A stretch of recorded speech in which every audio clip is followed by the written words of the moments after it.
ಇನ್ನು ಬೆಂಗಳೂರಿನ ನಾಗರಬಾವಿಯಲ್ಲಿ ಮಳೆ ಅವಾಂತರ ನೋಡಿ ರಸ್ತೆ ಕಾಣದೇ ಡಿವೈಡರ್ಗೆ ಗೂಡ್ಸ್ ವಾಹನವೊಂದು ಡಿಕ್ಕಿ ಹೊಡೆದ್ಬಿಟ್ಟಿದೆ. ಗೊತ್ತಾಗಲ್ಲ, ಮಳೆ ಜೋರಾಗಿ ಬರ್ತಿರುತ್ತೆ, ಹೆಂಗೋ ಹೊಟ್ಟೋಗೋಣ ಅಂತ ಹೋಗ್ತಾರೆ, ಕಾಣಿಸ್ತಾನೇ ಇಲ್ಲ. ಸಾಯಂಕಾಲ 5 ಗಂಟೆಗೆ ಫುಲ್ ಕತ್ಲಾಗ್ಬಿಟ್ಟಿತ್ತು ಬೆಂಗಳೂರು.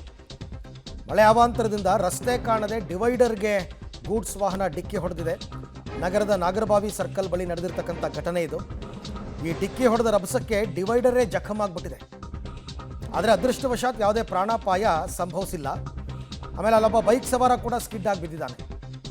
ಕಾಣಿಸಲ್ಲ, ಮಳೆ ಒಂದು ಕಡೆ, ಹೆಂಗೋ ಬೇಗ ಹೊಟ್ಟೋಗೋಣ ಅಂತ ಹೋಗ್ತಿರ್ತಾರೆ, ಎಡವಟ್ಟುಗಳಾಗುತ್ತೆ. ಇವೆಲ್ಲ ಅಲ್ಲಲ್ಲಿ ಬೆಂಗಳೂರಲ್ಲಿ ವರದಿ ಆಗ್ತಾ ಇದೆ. ನೋಡಿ, ಅಲ್ಲಿ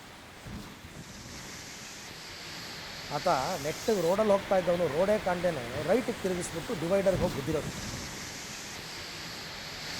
ಡಿವೈಡರ್ ಮೇಲೆ ಹತ್ಬಿಟ್ಟಿದೆ ಆ ಗೂಡ್ಸ್ ವಾಹನ.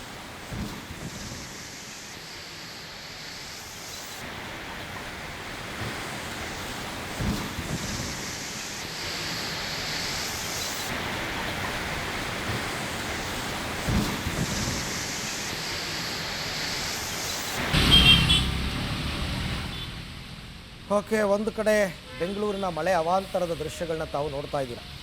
ಎಲ್ಲ ಕಡೆಯಲ್ಲೂ ಕೂಡ ಒಂದೊಂದು ನೀರು ನಿಂತ್ಕೊಂಡ್ಬಿಡುತ್ತೆ, ಅರ್ಧ ಅಡಿ 1 ಅಡಿ.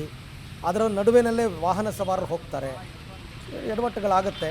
ಸೊ ಹಾಗೆ ನಿಮಗೆ ನಾಗರಬಾವಿನಲ್ಲಿ ಒಂದು ಗೂಡ್ಸ್ ವಾಹನ ಡಿವೈಡರ್ಗೆ ಡಿಕ್ಕಿ ಹೊಡೆದಿರೋದು ನೋಡ್ತಾ ಇದ್ದೀರಾ. ಮತ್ತೊಂದು ಕಡೆ ಮರಗಳು ಬಿದ್ದಿದೆ, ಒಂದು ಕಾರ್ ಮೇಲೆ ಮರ ಬಿದ್ದಿದೆ, ಹೀಗೆ. ಬಟ್ ಪುಣ್ಯಕ್ಕೆ ಅದೃಷ್ಟ ಏನಂದರೆ ಇವತ್ತು ಬಿರುಗಾಳಿ ಬೀಸಿಲ್ಲ. ಬಿರುಗಾಳಿ ಬೀಸಿಬಿಟ್ರೆ ಮರಗಳು ಉರುಳೋದು ಜಾಸ್ತಿ ಆಗಿಬಿಡುತ್ತೆ, ಅವಾಗ ತೊಂದರೆಗಳು ಜಾಸ್ತಿ ಆಗುತ್ತೆ. ಇವತ್ತು ಧಾರಾಕಾರವಾದ ಮಳೆ ಅಷ್ಟೆ. ಹಾಗಾಗಿ ಈ ಪರಿಣಾಮಗಳನ್ನು ನೀವೀಗ ನೋಡ್ತಾ ಇದ್ದೀರಾ.